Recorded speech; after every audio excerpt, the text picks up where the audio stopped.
Well, hey everyone, and welcome back to my YouTube channel. Fantastic to have you here.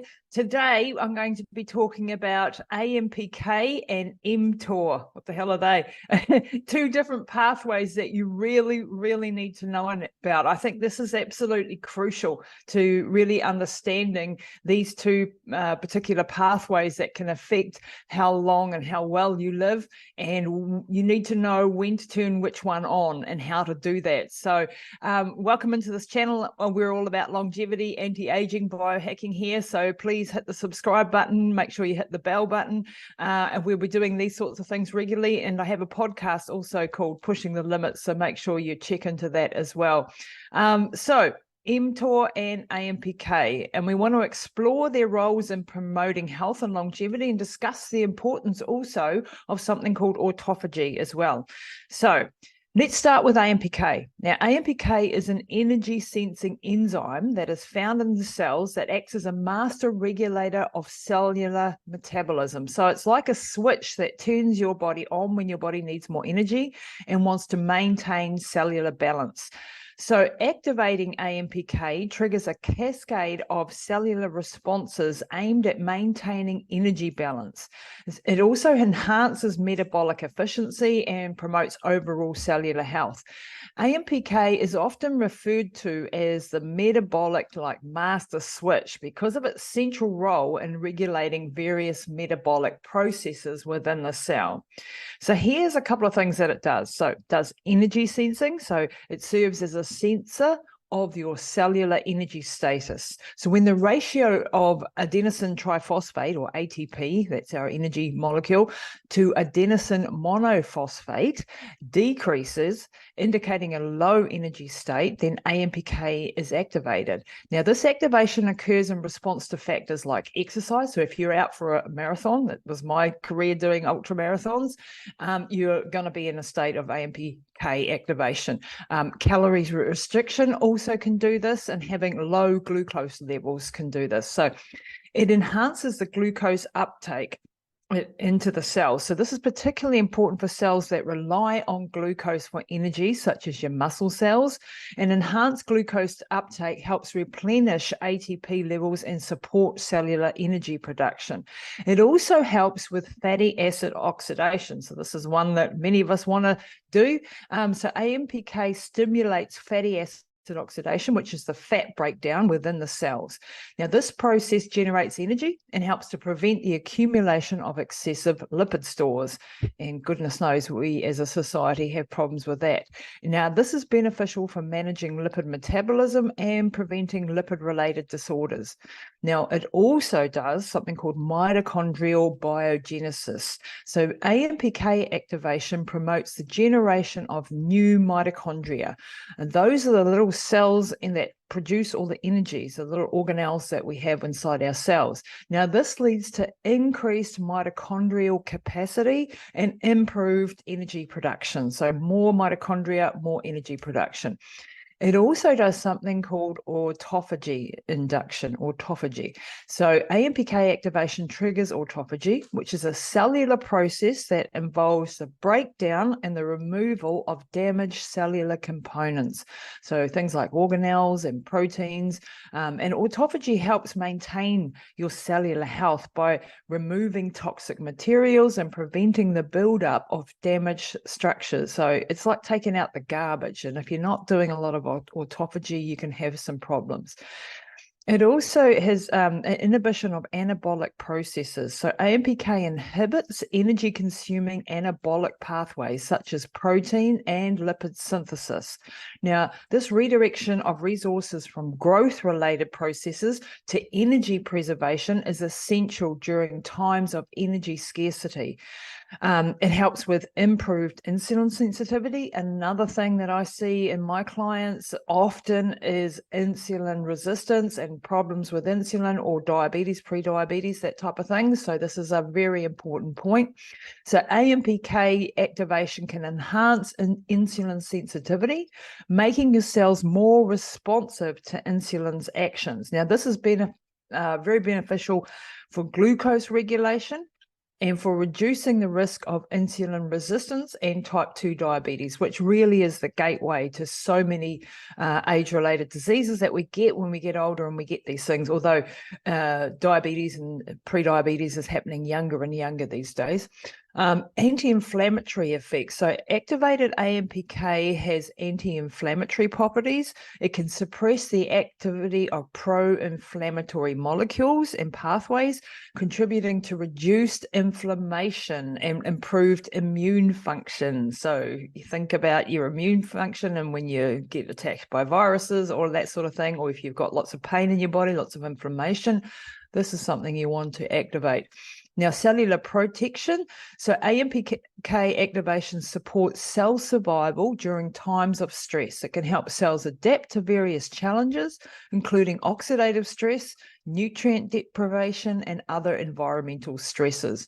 So in summary, activating AMPK promotes energy conservation, metabolic efficiency, and cellular resilience. Its effects are geared towards maintaining cellular health and optimizing energy utilization and adapting to changing energy demands. Now, AMPK activation is beneficial for overall well-being.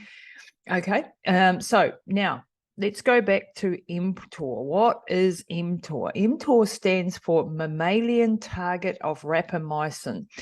And mTOR is another crucial pathway that controls cell growth, protein synthesis, and metabolism. So what happens when we activate the mTOR pathway? Now, activating the mechanistic target of rapamycin pathway triggers a series of cellular responses related to growth, to metabolism, and various physiological processes. mTOR is a protein kinase that plays a central role in regulating cell growth, proliferation, and survival. So let's look at cell growth and protein synthesis.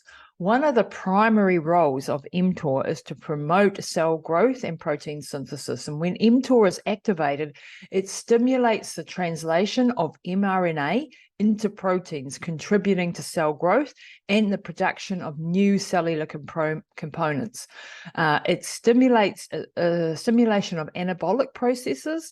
So it promotes energy-consuming anabolic processes, such as the synthesis of proteins. Think about, muscles, hair, all that sort of stuff, lipids, and nucleic acids. Now, this is essential for cell proliferation and growth.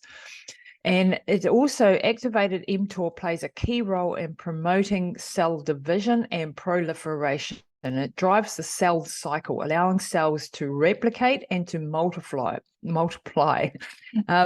So nutrient sensing. mTOR functions as a nutrient sensor, responding to the availability of nutrients like amino acids, which you get from your proteins and things, and energy sources like glucose. So when nutrients are abundant, mTOR is activated to support cell growth and metabolism. So that's a really important point. When nutrients are abundant, when you've eaten, when you've done something like taken food in, that's when it's activated, and that supports cell growth and metabolism. Now, you think that's always good, but we'll get to that later, why that's not always good.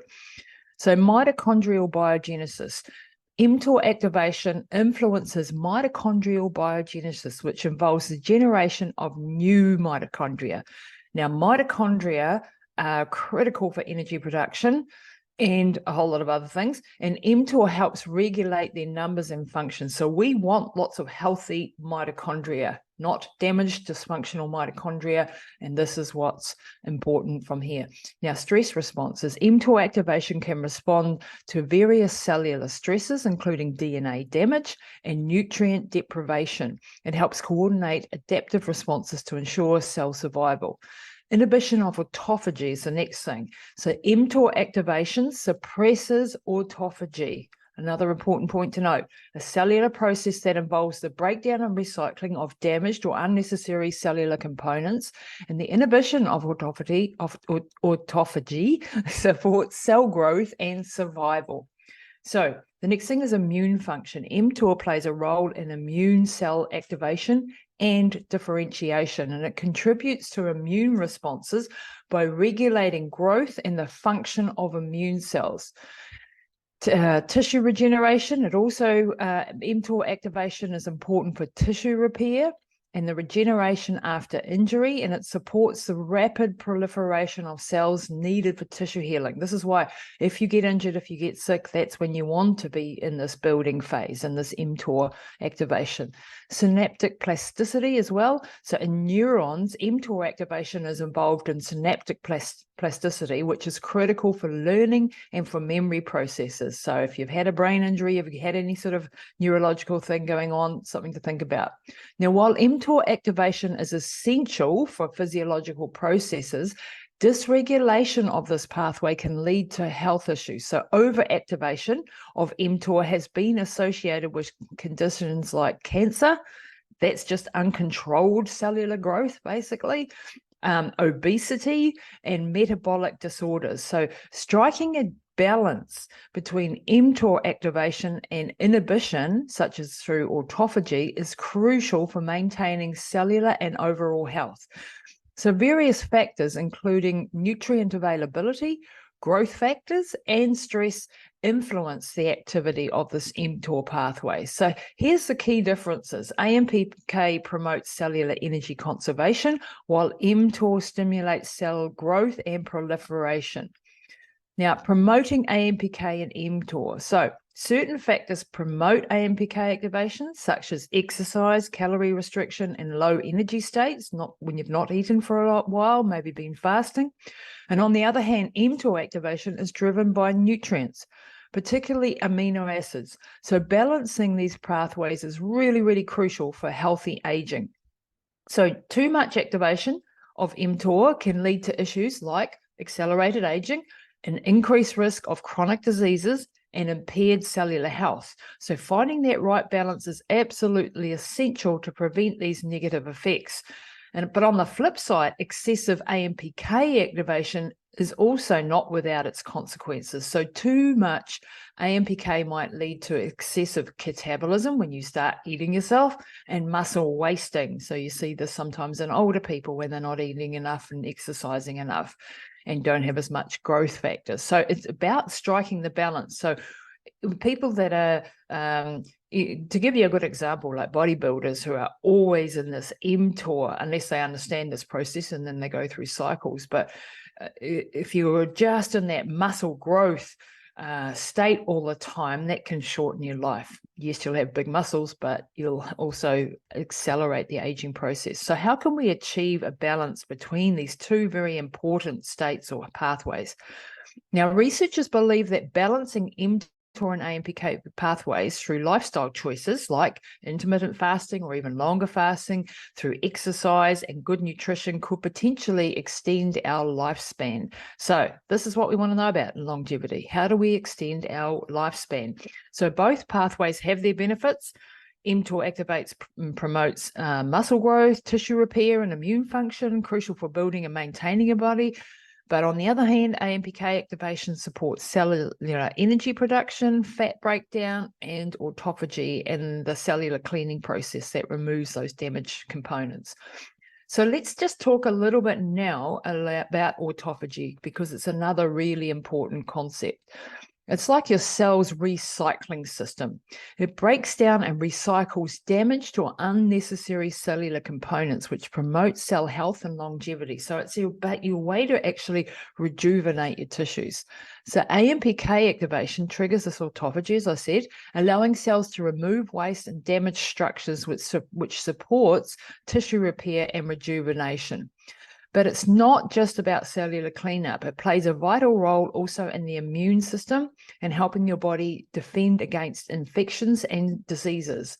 And speaking of pathways, have you ever heard of rapamycin? Now, this is a drug that inhibits mTOR and promotes autophagy. So researchers are exploring its potential to extend lifespan. In fact, it's the most promising drug we have right now, and delay age-related diseases. And I did a deep dive into this with Dr. Ross Pelton, also known as the natural pharmacist, on my podcast, Pushing the Limits. And Dr. Ross has written an entire book on rapamycin. It's that important. So it's called Rapamycin, mTOR, Autophagy, and Treating mTOR Syndrome. A bit of a mouthful of a title, but a really great read. So I highly recommend that you go and listen to that podcast. I'll put the link down below. and also grab Dr. Ross Pelton's book. He is brilliant, the author of, I think, 13 books, really knows his stuff. So balancing AMPK and mTOR and autophagy can play a role in extending our lifespan and promoting our overall health. It's about finding that sweet spot between growth and conservation. So let's dive into now a little bit of a history about rapamycin. So hang in there with me because this is really interesting to discuss the use of rapamycin for cancer and for immune suppression. And now they're using it for life extension. And that might sound contradictory, but it isn't really. So let's dive into the history. So rapamycin is also known as sirolimus. It's a naturally occurring compound that was first discovered in the soil of Easter Island, also known as Rapa Nui. It was isolated from a bacterium called Streptomyces hygroscopicus, I think that's how you say it, in the 1970s by scientists looking for new antifungal agents. And initially, rapamycin's antifungal properties were explored, but its potential for medical applications expanded over time. In the late 20th century, researchers began to investigate rapamycin's potential as an immunosuppressant to prevent organ rejection in transplant patients. And it was found that rapamycin could inhibit the immune system's response to foreign tissues, making it a really valuable thing for preventing rejection in organ transplant recipients. Later, scientists also recognized that rapamycin had anti-cancer properties, that it could target the mTOR pathway, which is frequently dysregulated, as we said, and it's definitely dysregulated in cancer cells, leading to uncontrolled growth. So this discovery opened new doors to its potential use as an anti-cancer agent. So then we went to immune suppression. So rapamycin's immune suppressive effects made it particularly useful for preventing graft rejection in those transplant patients. And it was approved by the FDA for this purpose in the early 2000s. And additionally, rapamycin-coated stents were developed to reduce restenosis, re-narrowing of blood vessels following angioplasty. Now, rapamycin for life extension. So in recent years, researchers have explored the potential of rapamycin for extending lifespan and delaying age-related diseases. Now, studies in animals, including mice, have shown that rapamycin can extend lifespan and improve health span, which is the period of life that you spend in actual good health, which is what we're really all after. Now, their drug's ability to target the mTOR pathway and promote autophagy is believed to play a role in these effects.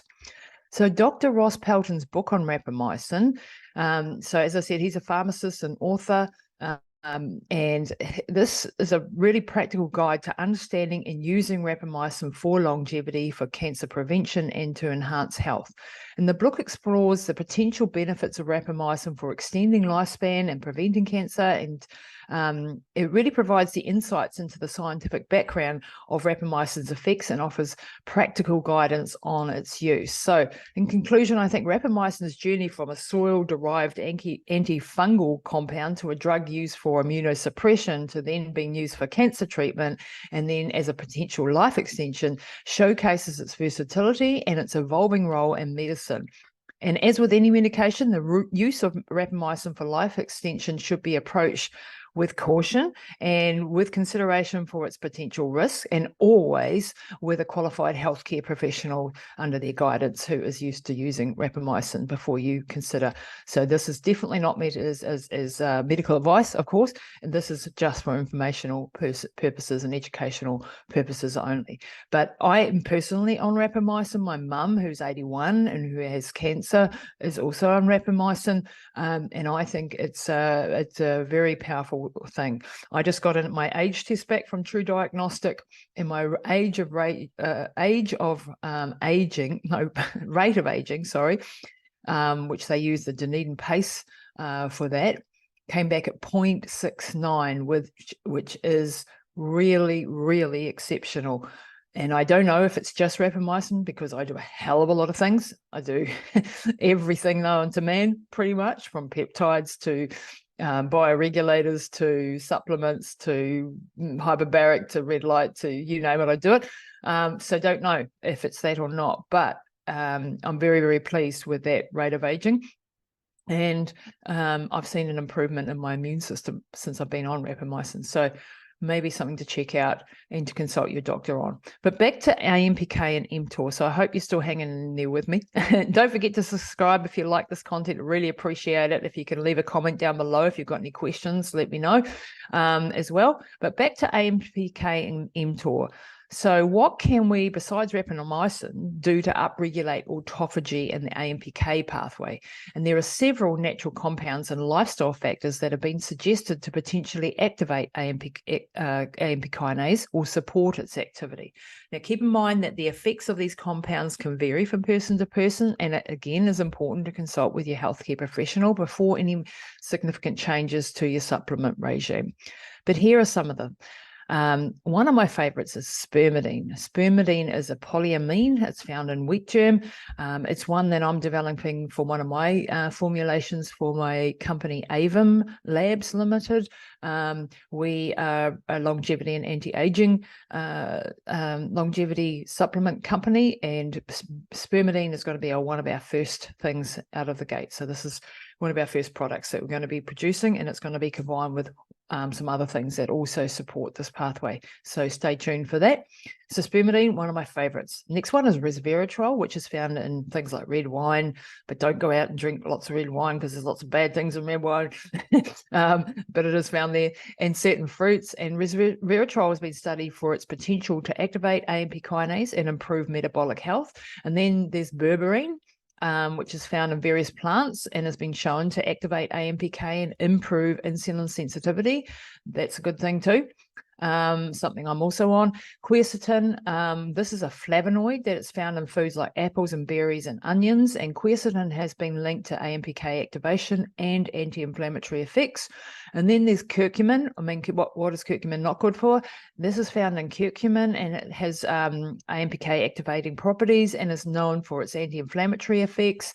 Then there's EGCG, epigallocatechin gallate, found in green tea, and this has been studied for its potential to activate AMPK and support metabolic health. Then there's omega-3 fatty acids. These are the crucial ones. We want to make sure we're getting enough omega-3s. We tend to have way too many omega-6s in our current society. Sometimes, like 20 times as much as we should have. It's all about the omega-3 to omega-6 ratio, and we want more omega-3s. So these healthy fats commonly found in things like fish oil have been associated with AMPK and improved insulin sensitivity. Then, of course, exercise. Regular physical activity, especially the high intensity interval training and endurance-based exercises, can stimulate AMPK activation. Fasting and calorie restriction, and these practices can lead to AMPK activation as the body seeks to alternative energy sources. And there's a hard one, I know. That's why sometimes I'm keen on fasting mimetics like spermidine. Then cold exposure. This has been shown to activate AMPK, and then high fiber diets can also help with AMPK. So there you have some great things to add to your regime. Now, what about mTOR? What activates mTOR? So mTOR integrates signals from these factors to regulate cellular processes such as growth, protein synthesis, and metabolism. And here are some key factors that activate the mTOR pathway. So amino acids, number one.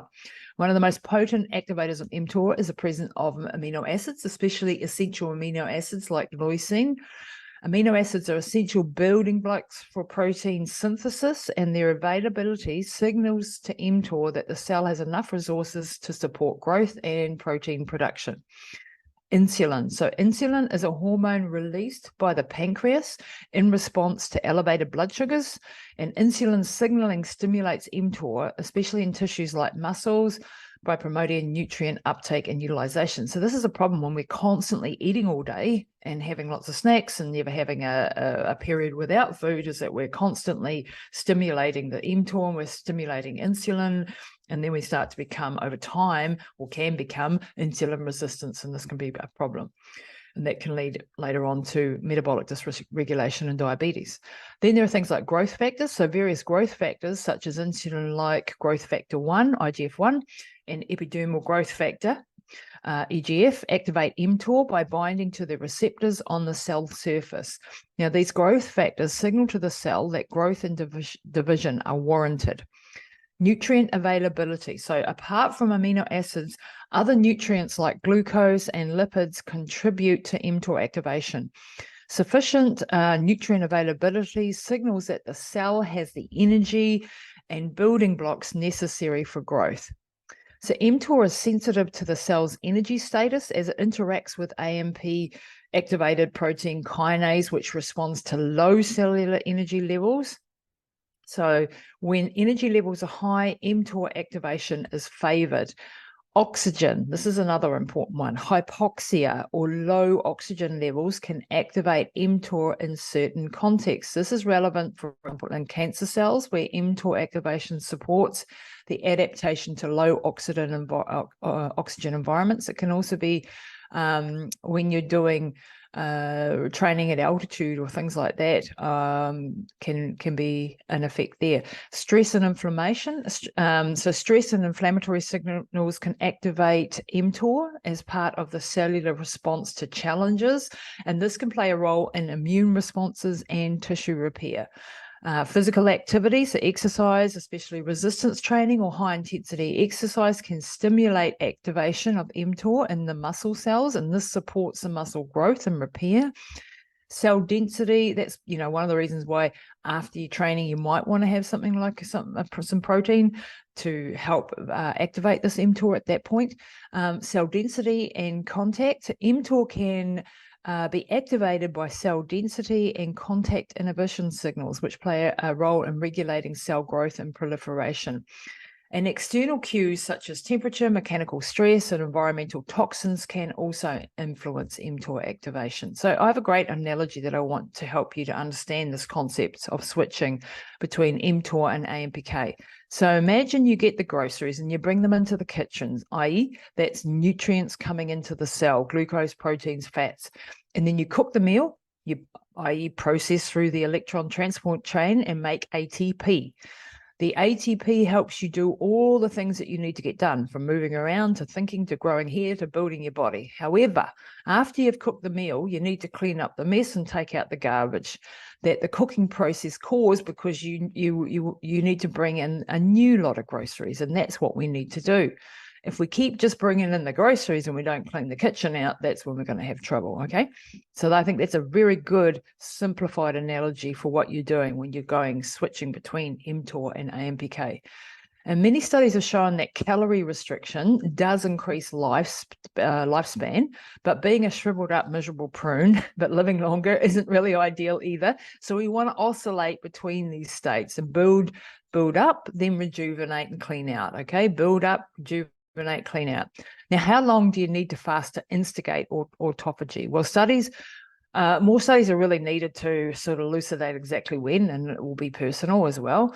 But with intermittent fasting or having a restricted time feeding window can be useful. And again, this is very personal, but somewhere between 12 and 18 hours of fasting is probably a great place to start. Caution though, if you're pregnant, if you're, children, menstruating woman about to have their periods, probably maybe not the best time for the fasting, or doing too long a fast, or athletes pushing the boundaries may not benefit so much from this. So you must personalize your approach to fasting. Also, people who have eating disorders or things like that, you've got to be careful that you don't tip yourself into the wrong sort of mental state. So autophagy may not kick in until a lot later. We don't really have conclusive studies at the moment, but if that we can say across the board, doing some intermittent fasting, and maybe if you want to doing some longer fasting, or if you've got an illness or you're wanting, prevention of certain diseases, then that might be a time to do longer fasts. And there's some excellent resources out there. I did an interview with Dave Asprey on his book, Fast This Way. Highly recommend that book as well. So I think that's it for today. Thanks for hanging in there with me. Please do like the channel, subscribe, hit the bell, do all of those good things, and head over to my website, LisaTamati.com, if you want to see what we do. I work with people, health consulting, have a hyperbaric oxygen clinic as well, and do DNA testing, all of that sort of good stuff. So longevity, anti-aging supplement range. Check out everything over at LisaTamati.com, and thanks for your attention today. Really appreciate you guys.